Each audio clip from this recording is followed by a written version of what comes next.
할머니의 부탁? 힘들게 짐을 들고 가는 사람을 돕는 것은 당연한 일입니다. 하지만 착한 마음으로 짐을 들어줬다가 범죄자가 될 뻔한 사람이 있다고 합니다. 지난 7일 여행길에 위험한 상황을 마주한 여성 A씨가 있습니다. 비행기에 탑승했는데 옆좌석 할머니가 짐을 넣어달라 부탁을 했고 A씨는 흔쾌히 수락하고 짐을 받아들었는데 건너편에 앉아있던 남성 B씨가 제가 체격이 크니 도와드리겠다라며 할머니의 짐을 대신 넣어주었다고 합니다. 그리고 이륙한 지 얼마 되지 않아 할머니는 갑자기 복통을 호소했고 옆좌석이었던 A씨는 서비스벨을 눌러 승무원에게 할머니가 아프다는 사실을 알렸다고 합니다. 그런데 할머니는 A씨와의 관계를 설명하기 복잡한지 그녀를 딸이라 부르기 시작했는데요. A씨의 손을 꽉 잡고 눈물까지 보이던 할머니는 기내에 의사가 없어 승무원이 준 진통제를 먹고 잠잠해졌다고 합니다. 그리고 목적지에 도착하자마자 짐을 넣어줬던 B씨는 할머니의 짐을 내려주었고 A씨에게 조용히 뜻밖의 말을 꺼냈습니다. 옆좌석 할머니가 이상하다. 절대 가까이 하지 말고 조심해라. 그러면서 주변 승무원에게 할머니와 모두 아는 사이가 아니라고 설명을 했다고 합니다.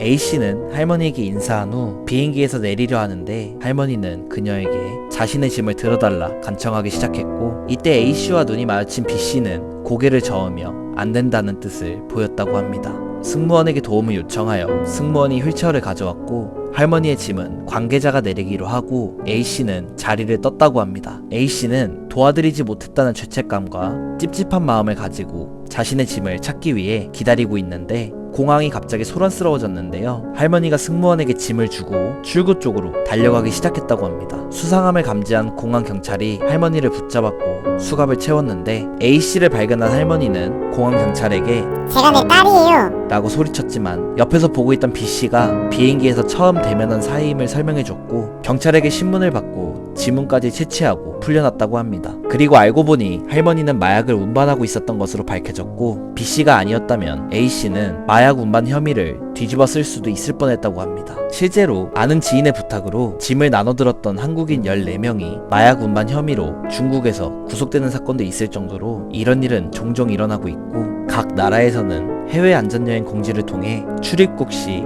타인의 물건을 운반해 마약 사건에 연루될 수 있으니 조심하라는 안내 문구도 있다고 합니다. 여러분은 지나가는 노약자를 도와줬던 적이 있으신가요?